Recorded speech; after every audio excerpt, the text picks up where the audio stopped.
So next up we have Brent Martin from Manaaki Whenua talking on AI-powered vegetation mapping in urban environments.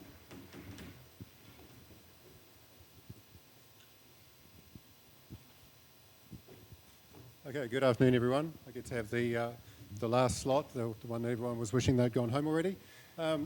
Before I get on with my presentation, I have two confessions I need to make. The first confession is that this is largely the work that I'll be presenting is work from Jan Schindler. He's my colleague up in Wellington. Jan and I both had presentations to give this week in each other's cities. So rather than burn avgas and fly around the country, we did a mind-body swap and we've given each other's talks. So that's the first confession. The second confession is, unlike pretty much everyone else in the room, I'm in no way a specialist on urban environments, urban trees and that kind of thing.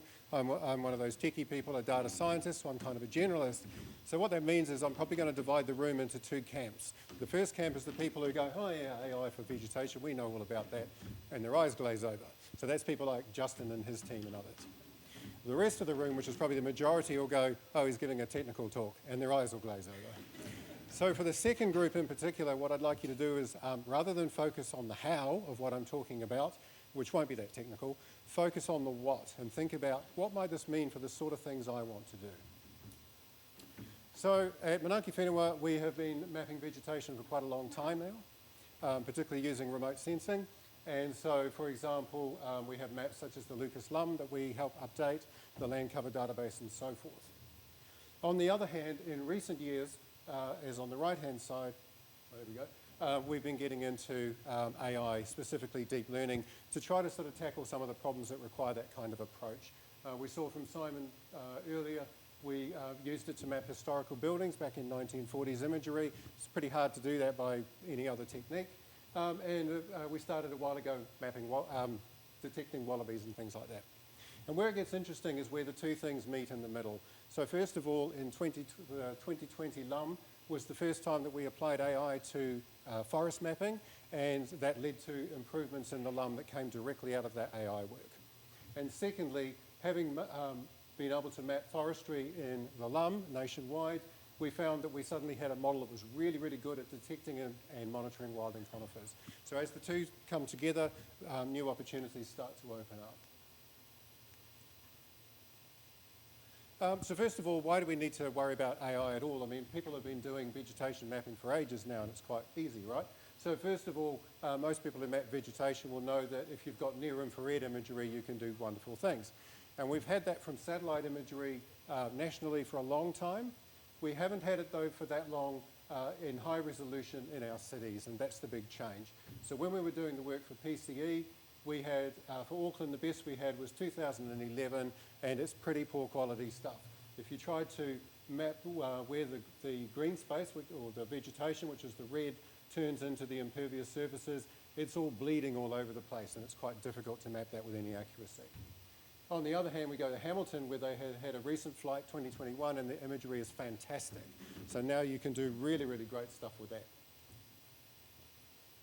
Nonetheless, that was good enough to give us at least a reasonable approximation. So we were able to do things like map the green space in the three cities and to divide that green space into, roughly speaking, vegetated, so not quite the same thing as trees when people talk about tree mapping. So for example, this is vegetation. We would have picked this up as vegetation.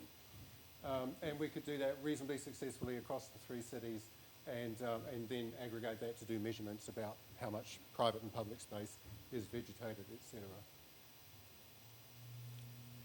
So the other tool we've had in the toolbox more recently, and this is, again, we don't necessarily need AI, this is becoming more popular and more common, is LiDAR. So LiDAR gives us the ability now to measure height and to detect textures. And so the most commonly we're going to take the LiDAR, we're going to turn it into some kind of surface layer. For trees in particular, we call that a canopy height model, but that's giving us the texture of the landscape. And that enables us to do some interesting things. One of the things we can do with it is we can merge that with aerial imagery, and now we can get a three-dimensional image. And once we've got that, not only does it look great on slides, but it is something that we can also do some further analysis. For example, it is now becoming increasingly common in publicly available tools to be able to classify the landscape just from that point cloud or from that point cloud plus that imagery. So here's an example looking at Wellington, and it has been automatically classified into vegetation in green, buildings in blue, and everything else in red. So what does this mean for trees? Well, it gives us the ability now to start looking not at what is vegetated space and non-vegetated space, but to get into a little bit more detail and start doing things like identifying individual trees so that we can count them. So here we've got an aerial picture of the same bit of Wellington we just saw in the 3D image, and the question is, what can we do with all the trees in there in that picture? So first of all, we can overlay that canopy height model, and now we've got an image where basically the brighter it is, the taller it is, and we can also overlay some kind of vegetative index or classification. So we now have the areas in green, which is identifying the vegetation. And then finally, no AI or magic, we can apply an algorithm which was refined by my colleague Jan, which takes that canopy height model, detects all the high spots in it, uses a region growing approach, and essentially grows out the canopies of all the individual trees. So that's taken that piece of vegetation and done as good a possible splitting of that into the individual trees. And now we can start thinking about doing things like counting trees and so forth. So as well as giving us now this ability to see our imagery in a new way and be able to identify the individual trees, actually the point cloud's way more use than that, because now we can divide the point cloud into individual trees. We might fly the LiDAR multiple times and see whether that tree is growing or shrinking, whether the tree still exists and so forth. And the likes of people like Justin's team and people at Scion will take those point clouds and they will analyse those, and they will infer from them what the structure of each individual tree is. They can estimate how much carbon is in the tree and all those sorts of things. So given how much we can do already, the question then arises of, well, why do we need the AI at all? And the main reason is because while things like LiDAR and infrared are really, really useful, then first of all, they're not ubiquitous, so there's a lot of places where we don't have any, and that's particularly true of LiDAR. And secondly, even if we do have it, it's not flown very often. And so we aren't able to use LiDAR, for example, to do longitudinal studies because it's only flown very, very infrequently. On the other hand, aerial imagery is getting cheaper all the time, potentially starting to include that infrared, and we have pretty much nationwide coverage of aerial imagery. So if we can use AI to do the same things as we do with the high quality LiDAR and infrared with ordinary RGB, then we can start to do a lot more. And this has been the focus of a piece of research or research project led by Jan and Lika in Singapore, where we've been looking at exactly that. What can we get out of the data that we have available? So talking about the tools in the toolbox, just briefly, we have two main tools that we apply to this. So the first one is how can we divide up the landscape into vegetation, trees, etc., that we're interested in. So there's a type of deep learning network called encoder decoders, and what they magically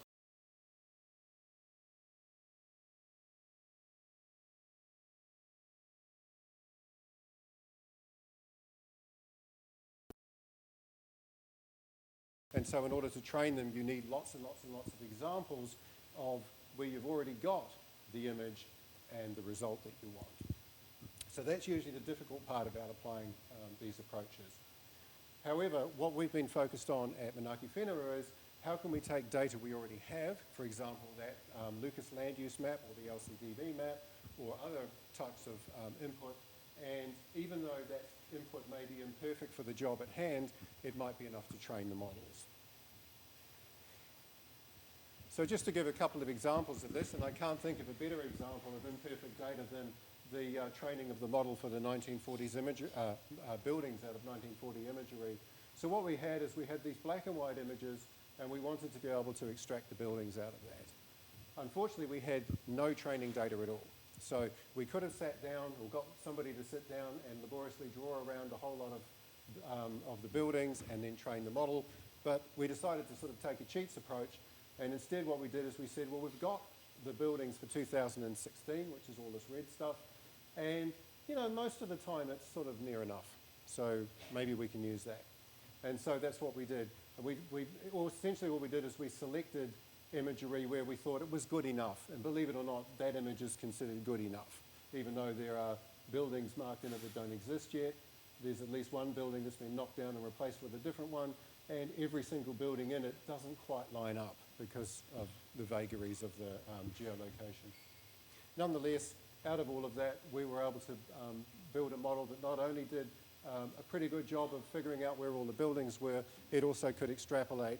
So we were able to train a model, for example, on Wellington and then run it on Auckland and have it work really well.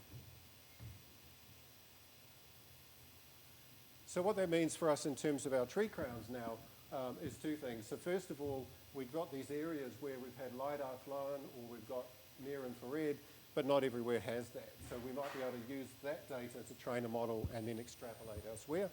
And secondly, as we'll see in a moment, we might be able to improve upon it. So what we're going to do is we're going to take one of those models, we're going to train it on, say, the classification that came out of the point cloud, or possibly on our infrared layer that we generated earlier. Thank you. And then having done that, the model is now able to do this with any imagery we put into it and give us that separation of vegetation, buildings, etc. The other tool we have in the toolbox is to do with extracting of individual canopies. So another common technique using deep learning is detecting individual objects. So typically it's being used to find objects of interest in people's holiday snaps. And the way it does that is it takes an image, it looks for a bunch of areas that are potentially interesting, and then it learns how to refine those down to the actual size of the objects at hand and to identify what those objects are. So by using that kind of approach, we can take an image, an RGB image, and we can generate one of these boxes for every individual tree. We can actually do slightly better than that. If we train the model using a slightly different model called MaskR CNN, it does one more step, which then says, okay, now that I've got those boxes, can I refine those down until they become the actual outlines of the objects at hand?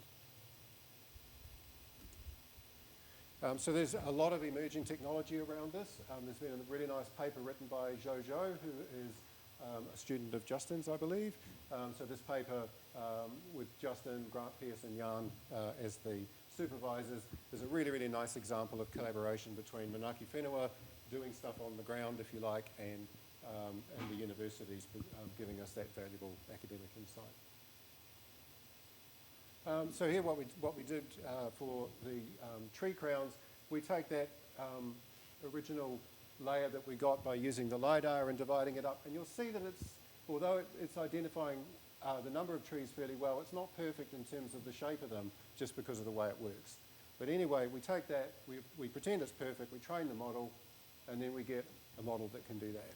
So that's producing much, much more accurate delineation of the individual tree crowns.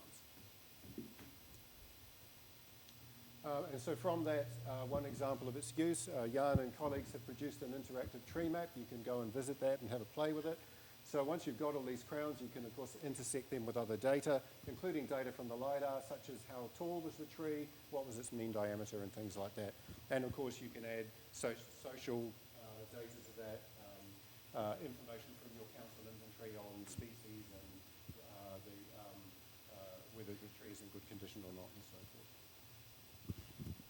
Also, if you combine the two techniques, you can get something better than the sum of the parts. So in this case, they used the two algorithms over the entire Hawke's Bay, so roughly 55 million trees detected. What you can't tell from this image is that under every red dot, pretty much there's a green dot. So the AI and the LiDAR version had very, very high agreement. However, you also get areas such as this one, completely missed by the LiDAR, basically because as trees get smaller, they get harder to reliably detect, such as these guys here. But we can see the green dots there, so the visual version using RGB picked all those up with no problem at all. We also can do this over various scales, from very large to very small. Here's an example looking over the entire Greater Wellington area, getting a massive number of trees delineated.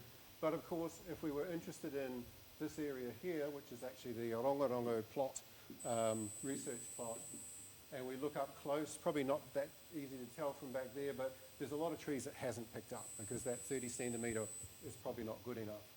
So then, depending on how much money you've got and how much it means to you, you might choose to fly a UAV over that, for example, 2 centimetre imagery, and now we can get fantastically good tree crown delineation in the same area.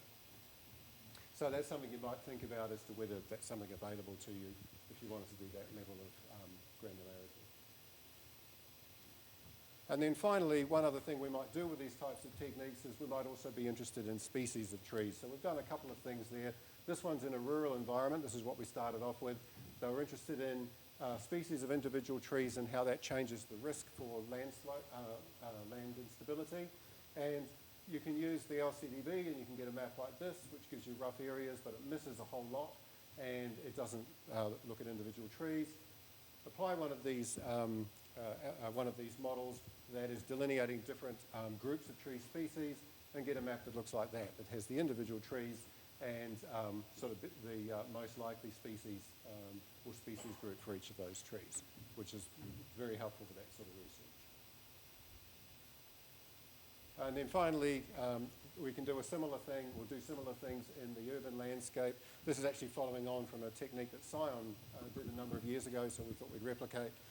So this is looking at trying to identify the species of individual trees in Wellington. So once you've delineated the trees using one of the models, you then use the model to crop each individual tree. So you've got a nice little photo here, and then just use sort of more classic deep learning to try to classify each tree into tree species.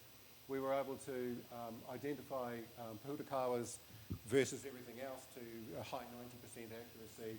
And when we sort of took that out to the top 10 species, the accuracies aren't mind-blowing, but some of them are getting pretty good, up to sort of high 80s and so on. So that's sort of a work in progress. Imagery has also improved a lot. You can see that the imagery at the time, even though it's supposedly high resolution, a lot of it's quite blurry.